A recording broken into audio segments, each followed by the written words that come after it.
just hello everybody. Today's webinar will be provided by Professor Boston and focus on the triangulation of research. So the approach we'll be taking is to record the webinar presented by Professor Boston, followed by question and answers unrecorded. So you're welcome to ask questions throughout the webinar, but be aware these questions and responses will be in the webinar recording. And at the end of the webinar, I'll turn off the recording for opening questions and discussion. So I'd like to hand over to Professor Boston and over to you for the webinar. Thank you, Jack, for the introduction. And I mean, you have mentioned that the questions will be recorded. So please, no really complicated questions, okay, during the webinar. No, I'm kidding. Usually we do that we are discussing everything, and as much as possible, you don't have to wait actually till the end. If you have any questions, just actually shoot them and let us discuss them, okay? Let us make it really a lovely session, actually, where we will be actually discussing as much as we can, because that is from our side actually the most important part of the webinars. So do not, please wait till the end. Use the chat. I will try to check the chat as much as possible, but if I will not be actually doing that, then I guess Jack will be telling me that the questions are there, and then we'll be actually discussing about that as well. Okay, so that's quite important. Let me get actually chat quite big as well, that I can actually see that. Okay, so welcome to today's webinar. It is about the triangulation in research, which is actually quite an interesting topic, but from the other perspective, I would say rather not really extremely well understood. And as we have discussed in the beginning, actually, or just before the webinar, we do it sometimes, we didn't know that we have done it, for example, or on the other hand, we are thinking that we are doing it, but actually is not really triangulation as per definition. So as usually, we start with some general questions, where I would like really to ask you what, I'll go just to the next one. Have you ever thought about using triangulation in your research? Have you? Yep. Okay, good. Yeah. Did you then actually really apply it or not? That's the question. Did you want to? Did you apply it or not? Yes, yes. Oof, many are here. What about the mixed methods? Have you applied that as well? Question number 3. Sometimes, okay. And maybe additional question. Does anybody kind of see or understand what's the difference between the mixed methods and triangulation? Is that the same or not? Not quite sure. Okay, cool. So I thought it was the same. Exactly. Cool. These are actually all the nice answers, which hopefully will help us actually to understand what we are trying to do in or within or with the triangulation. Maybe just this slide tells us something, but I would not go actually more into detail. Something like that, like robust findings. That's quite a good actually idea to understand why are we doing actually triangulation. And we'll be talking, I mean, Aloma has asked before, is it now methods or is it sources or is it researchers and things like that? Let us talk about that. But as I said, just come with questions and let us try to clear as much as possible. And I hope that at the end, all of you will be extremely enthusiastic actually to apply triangulation in your research, because it theoretically does, not just theoretically, practically as well, help actually to make your findings, to make your results, interpretations much more, let's say robust, or should I say assured, or confirmed, or maybe we can use another word as well, but definitely, finally, it helps to persuade the reviewers or examiners that your results are actually really good and justified and supported results, because you have shown that using triangulation. So what is triangulation in research? As I said, I like the other one, maybe even better, that is about sailing or boating or whatsoever. And based on that, we are using here different, let's say, points in order to define our position, to define our location. In a way that was kind of transferred into the research as well, where we are trying to use different sources, people, data sets, methods, in order to find actually our position, as I said, in order to position and strongly support our results with different perspectives, different angles, different justifications.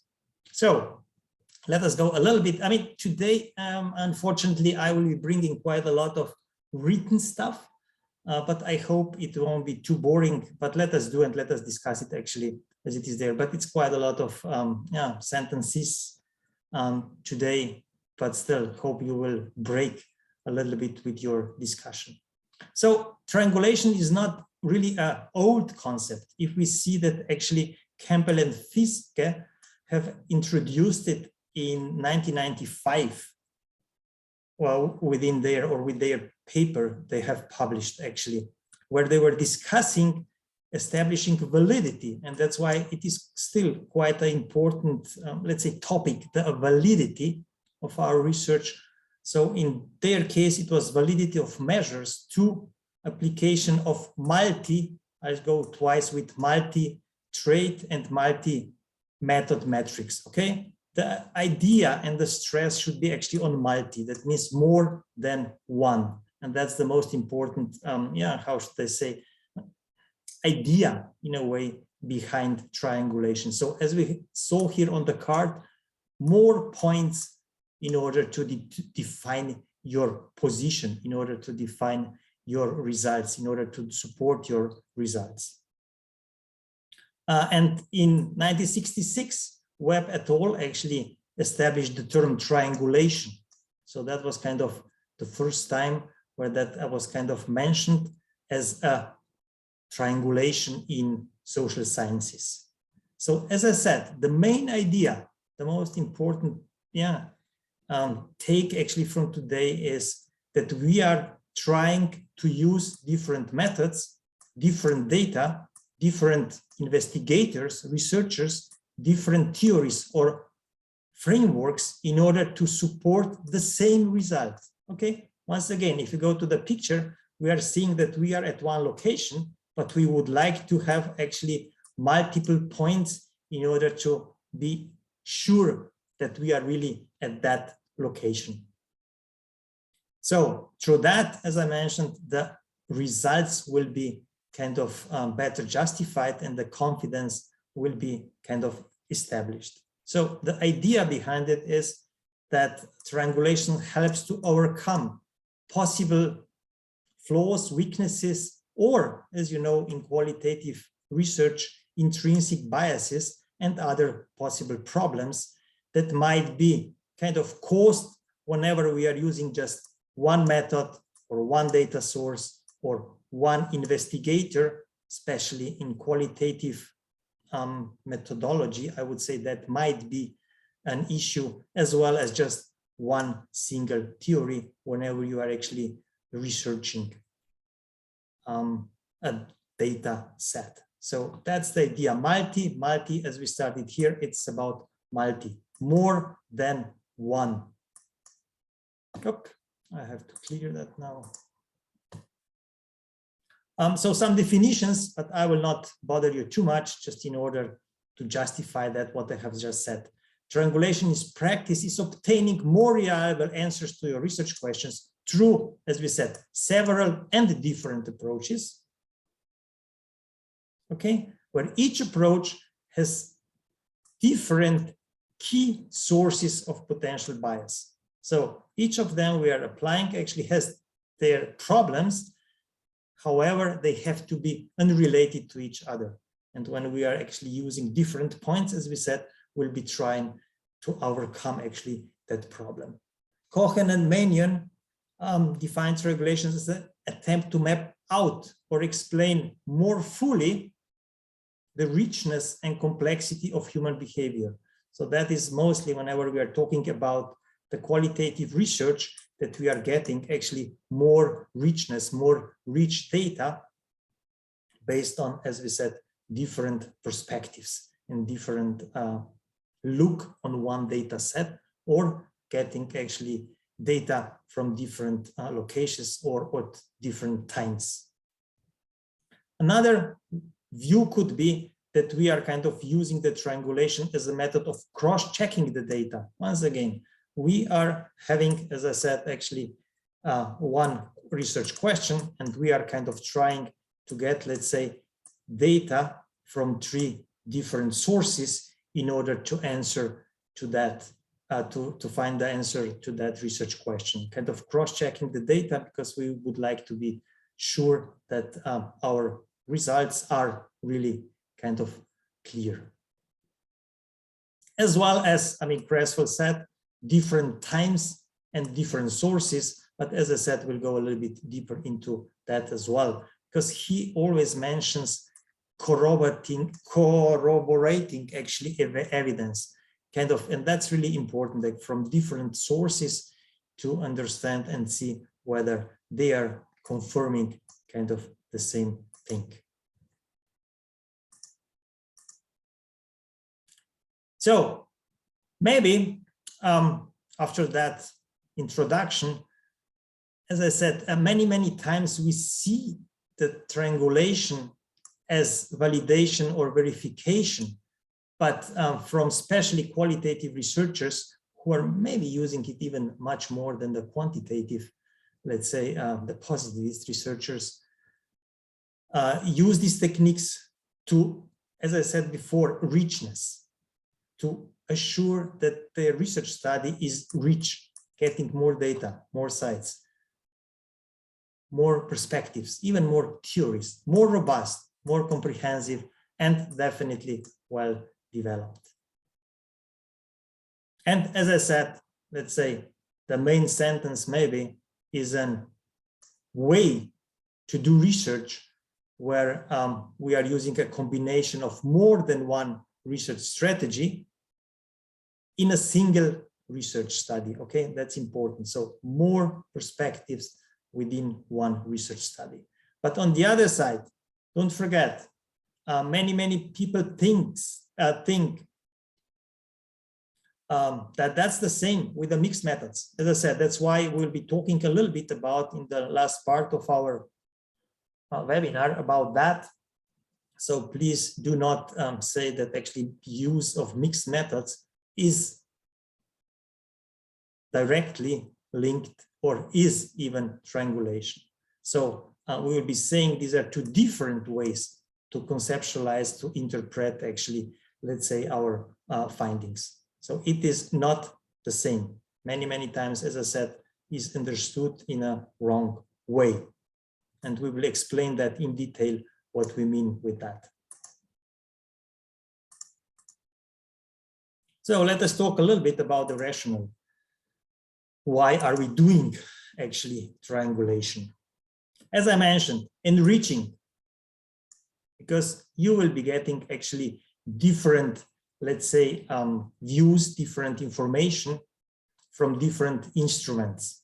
And that will definitely kind of enrich our data set. On the other side, refuting, where one set of, here we wrote actually options. That means, as I said, data or methods or researchers disapprove a hypothesis, which was kind of given by another data set. So that's another way why we do it. On the other side, will be fine whenever we get confirmation that actually all those different points, or let's say perspectives, are supporting actually our, if you want, results or views or hypotheses or propositions, as well as many times explaining, and that is maybe a little bit that link to the mixed methods, where we often use the other one, qualitative or quantitative, kind of to additionally explain some data. But as I said, that's actually not really the same whenever we are talking about the triangulation. So as we said, triangulation is kind of trying to help us to minimize the bias of different potential weaknesses whenever we are using just one source, let's say one source, and other source, I'm meaning really researcher or analyst or data set or methodology or method. So that's for me the source. Don't kind of see it as a data source. And one another thing I would like really kind of to stress upon is we are talking about collection and interpretation of the data. Okay, that's kind of the main idea of the triangulation. Whenever we are actually collecting the data, we're using triangulation, and whenever we are interpreting the data, we're using the triangulation.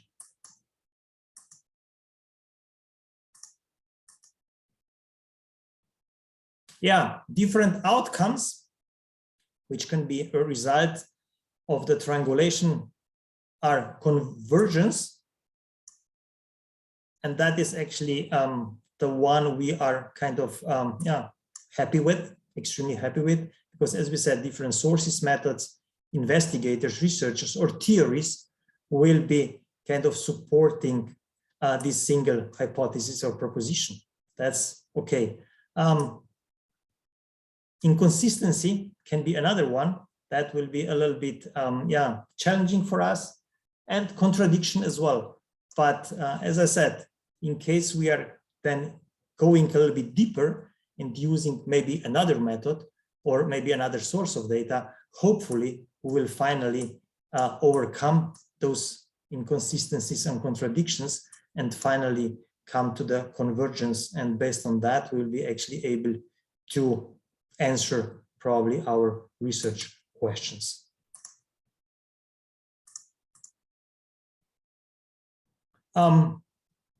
As we said, that sentence was already actually used today, minimizes bias, okay, and balances out potential weaknesses. So why can we actually do it? Why can we use it? In order to confirm findings and conclusions, as we said, by overcoming the limitations, the weaknesses, the flaws of actually single research strategy. That is actually kind of the first, let's say, purpose of it. Assure completeness of the data. We said richness of the data, things like that, by a combination of several sources. On the same phenomenon, okay? Don't forget, we're talking always about the same data set, let's say, same one actually study, investigation. Describe, and that goes a little bit to the richness, describe how these findings occurred under different circumstances. And through that, actually trying to confirm the validity of our findings. So different circumstances, and once again, validity. And as well, as we said at the end, support the consistency of results, because you might actually, as we said, using triangulation to talk to different, let's say, people, and they will be saying the same thing. You can talk to different people actually at different locations or at different times, different circumstances. And whenever you will be getting kind of the same support for your result, that means that your behavior will be actually kind of clearly supported and justified from, let's say, different angles, as we said before. So these are kind of, the ideas why we do that.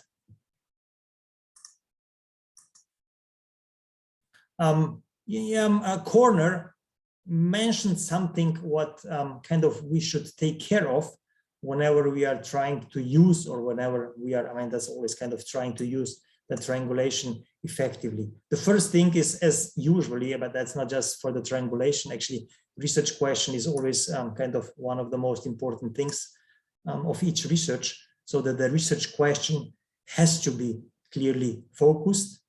So based on the research question, we really actually kind of know in which direction our research study will be going.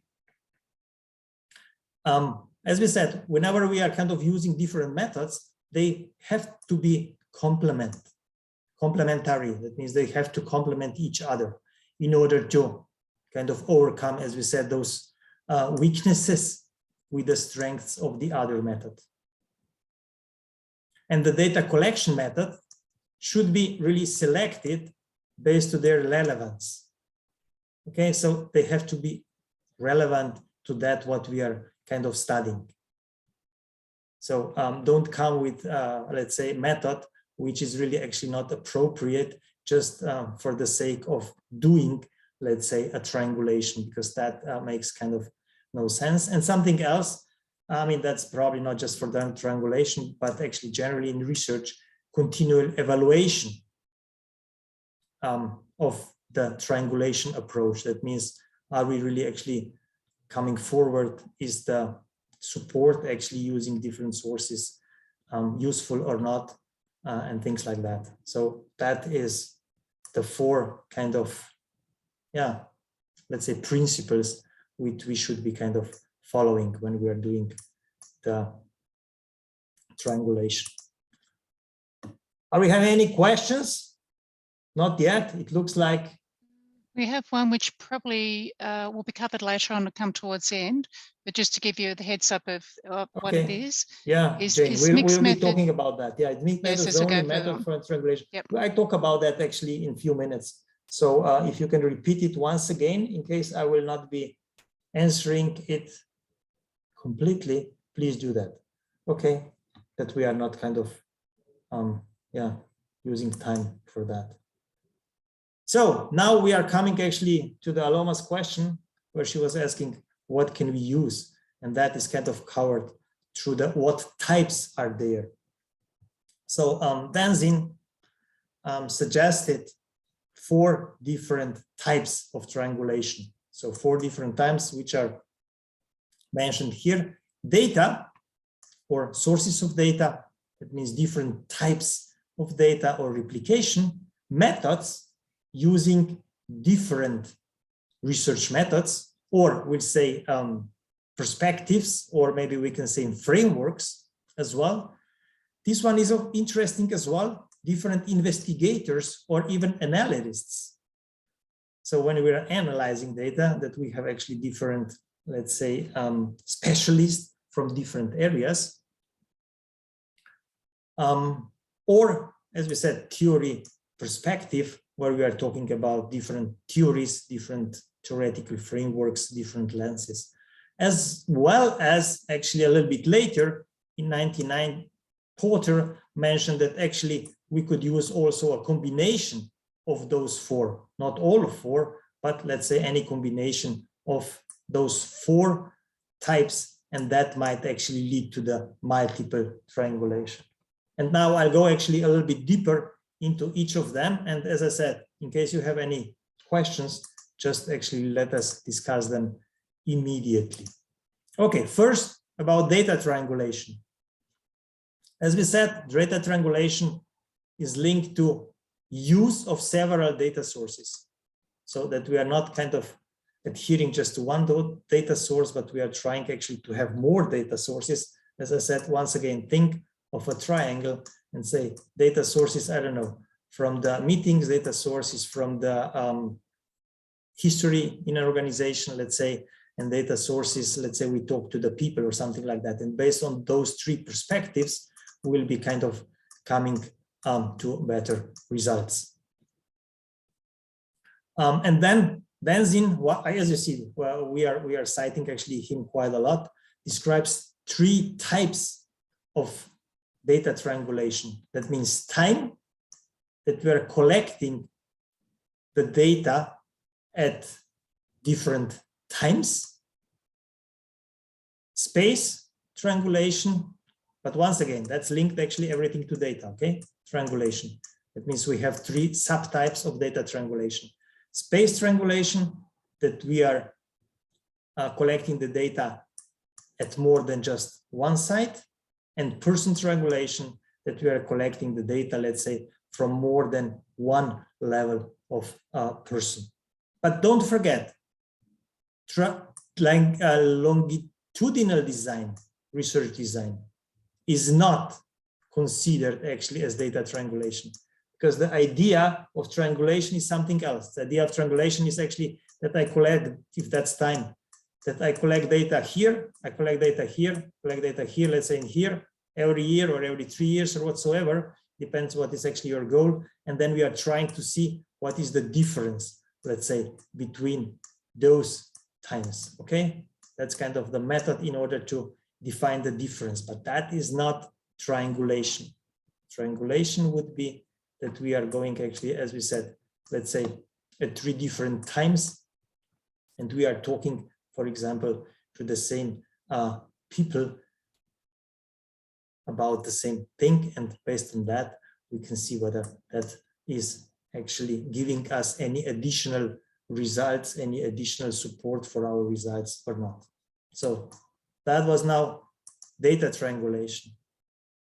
Then we can go further and talk about methods triangulation. Some of the authors are talking about methodological triangulation. And yeah, we are using that quite a lot, I would say, and that is why it is a little bit confusing situation regarding the mixed methods design. So we are using here multiple methods in research study. And as we said, usually we'll be talking about qualitative and quantitative. And that is why, as I said, that confusion exists.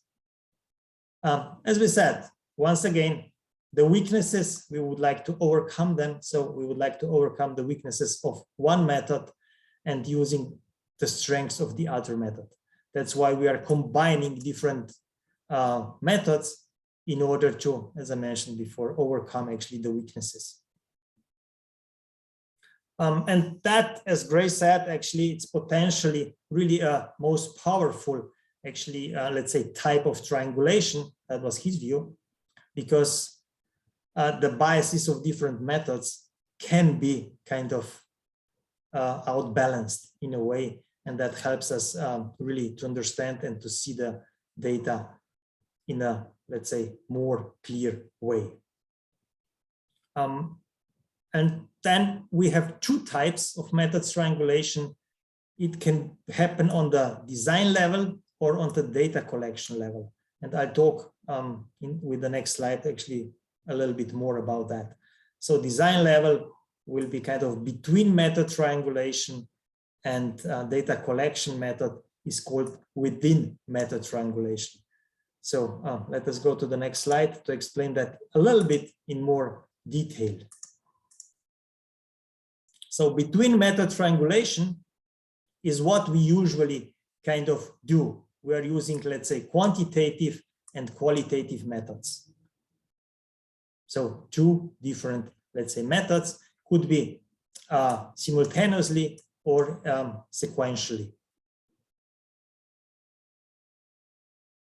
But once again, please do not forget that, and that is actually the most important idea to understand the difference between the triangulation and the mixed methods. We are using this, both approaches, qualitative and quantitative, at the level of interpretation, mostly, okay? Whenever we are then merging the findings from both methods to find out actually the results, and we are trying to understand actually using, let's say, both methods in order to support our results. That's important, just on the level of interpretation, okay? That's the idea behind it.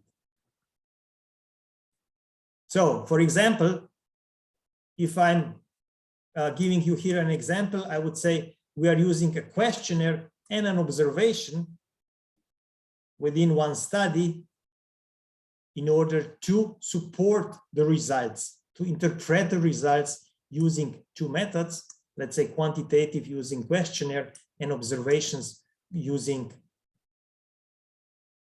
qualitative. Okay, so both of them in order to support our data. So if I go like that triangulation, I say here is quant, here is qual, in order to support our data. And then we have the other type of method triangulation, which is kind of within method triangulation. And that is when we are using it for the data collection. And in this case, we are using two techniques of data collection, but each of them is qualitative or quantitative. So here we are not using two different methods, but we are using in the same, let's say, methodological strategy, two different instruments, for example, to measure. For example, here is I don't know, if we are using a questionnaire, we will be using, let's say, two different scales to measure the same construct. Okay, that means in this case, twice actually quantitative method, and using two different scales for the same construct would give us actually more assurance actually that, yeah, the results are really adequate and correct.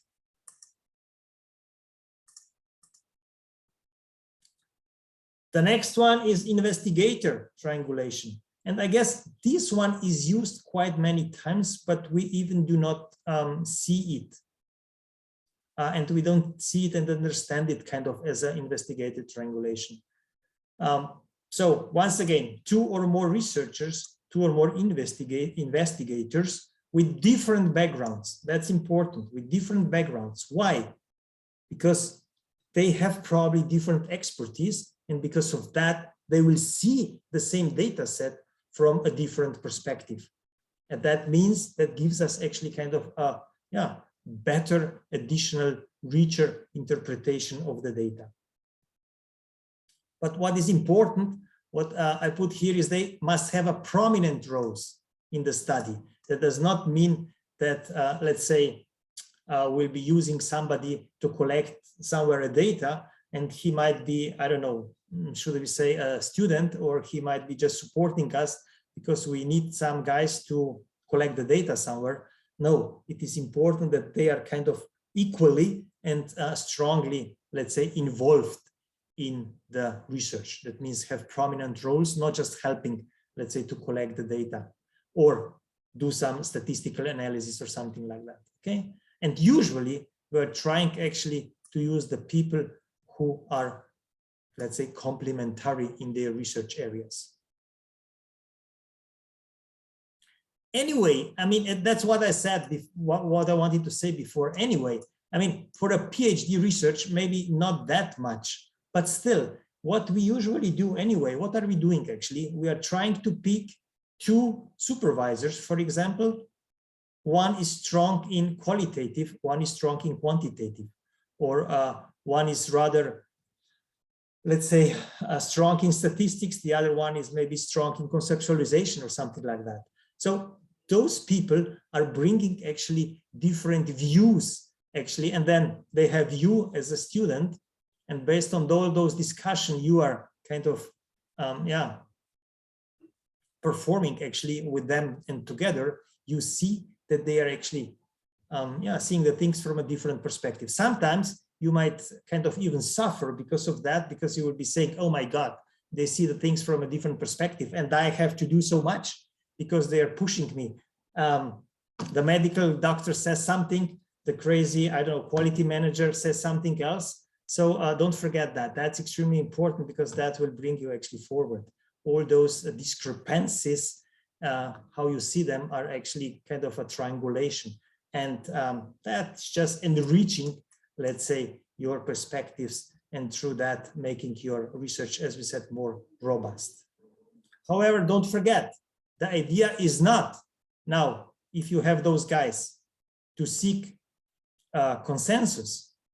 No, it is, as we said, once again, triangulation. Always see it like that. Okay, the quality guy says something, the medical lady says something else, and the student is suffering, okay? But that's something what we are trying to say, that actually this data will be actually kind of seen from different perspectives. So that's the idea. So multiple ways of interpreting the same data set, in a way, triangulation. And through that, we'll be reducing actually the bias, which is there, especially in the qualitative methodology of a researcher and interjudge reliability. So things are actually there and definitely helping us. And then we have the theory triangulation. As I mentioned before, here we are using actually different theories, lenses, frameworks. I don't know if I talk about, let's say, Aloma's DBA, she was definitely using different frameworks, and that was kind of a way of triangulation, because she brought and justified, let's say, her results from different frameworks, and that made actually, let's say, this part of her interpretation much stronger. So different theories, lenses, frameworks on the same data set, okay? Kind of, as I said, multiple perspectives, even theoretical perspectives. You know, we usually don't want to include, or what say actually, have too many theories in a PhD or DBA, let's say. We would like to have one strong or maybe two, but not too many. So that but still, if you bring actually two theories together, that is actually another thing which is kind of really strongly supporting your interpretation of the data.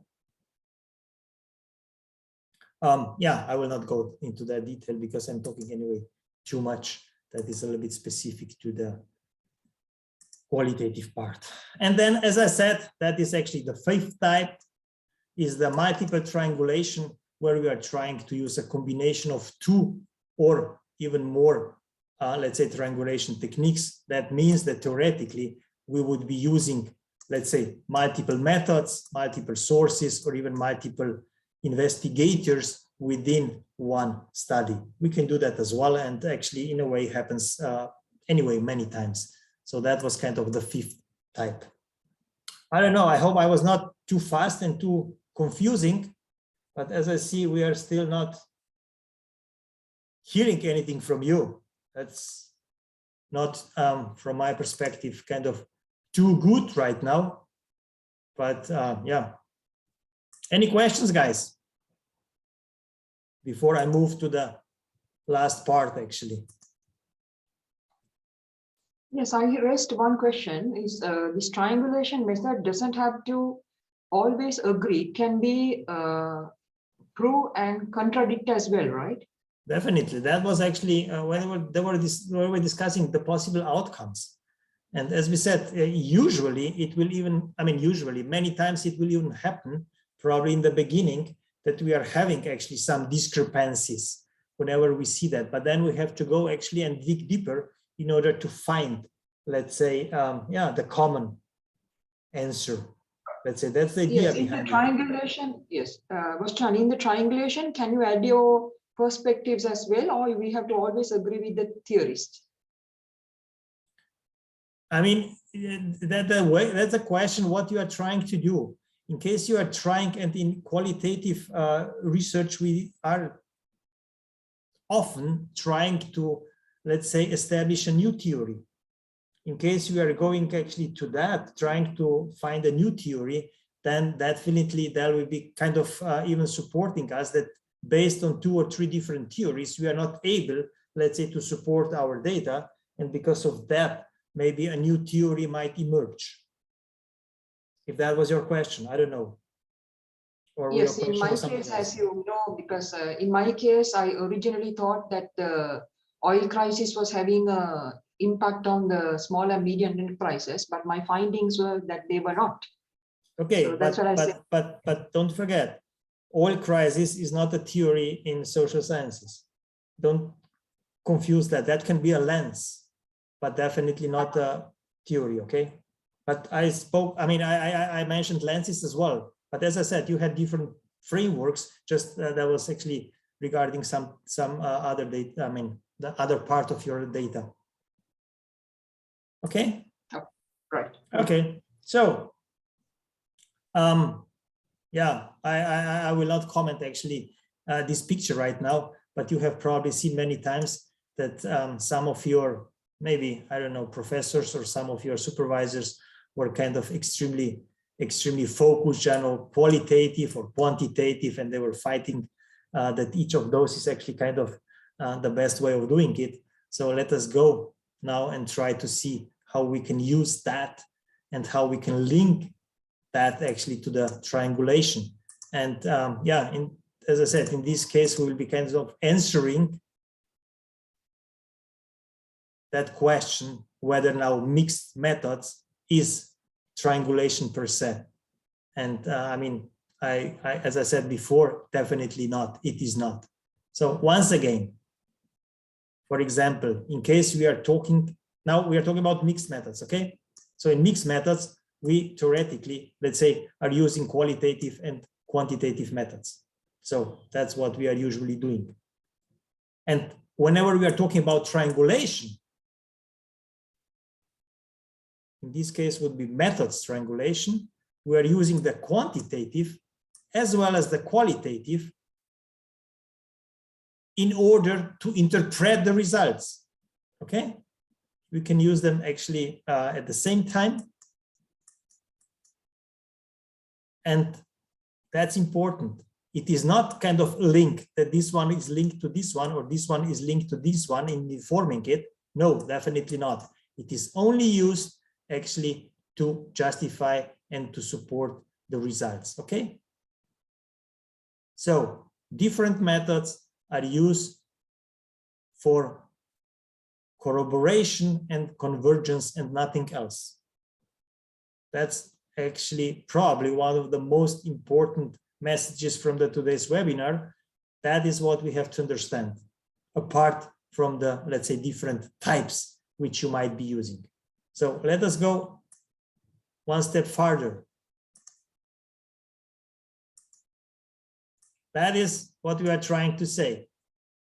Using qualitative data, using quantitative data, and as we said before, using them for the final interpretation. And usually, and that is just one phase project, okay? In the next slide, 2 slides, we'll be talking about 2 phases project. And that is usually how the mixed methods are running. In this case, that is triangulation, okay? And as you see here, we collect qualitative and quantitative data usually at the same time.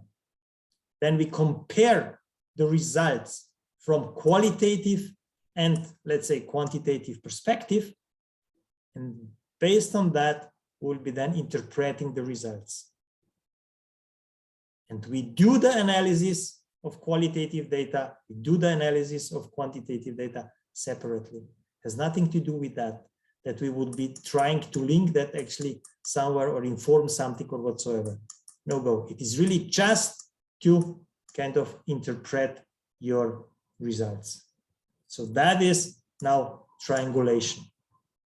If we go one step further, that is kind of the usual way of doing the sequential design. And in this case, we are talking about the explanatory design, where we first do the quantitative analysis, collect the data for the quantitative, let's say, methodology, analyze the data with the quantitative tools, usually statistical tools. And based on that, usually, because we don't understand few things, we will be then actually going one step further, and we will use the qualitative methodology in order to explain what has happened, what we have not understood in the quantitative data methodology. And based on that, we'll be finally coming to the data interpretation. Okay? That's kind of the idea here. And as we said here, for example, survey data, here is written informs. Usually we say we have some issues, and because of that, we are additionally using qualitative methodology. Okay? But that is not triangulation, because as you see, it is not working like that. I am having qualitative, I'm having quantitative in order to interpret my data. It goes first quantitative, then qualitative in a sequence, and then final interpretation. And then the other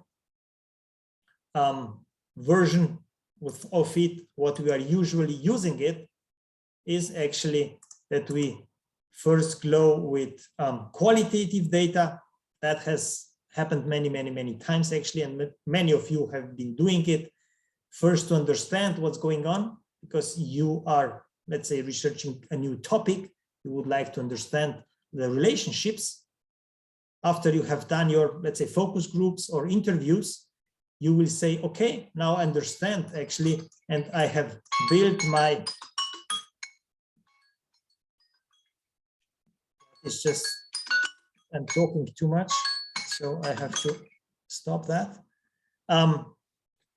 As I said, qualitative data, you will be able actually kind of to build your framework based on these relationships, and then you will say, okay, but with the quantitative phase, I would like to test my framework. So it's once again two-phase project where you are using qualitative data, which will inform the quantitative, and at the end, you will get actually your results. So this is once again not a triangulation, as I said, and even this one is kind of not really a proper triangulation, where you start with the qualitative phase, for example, as I said, to develop your conceptual framework, and then you are using for two different, let's say, purposes, quantitative methodology, but it is not used actually in order to interpret the data.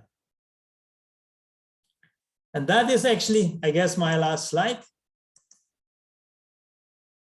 So I will stop here and Thank you, Professor Bastian.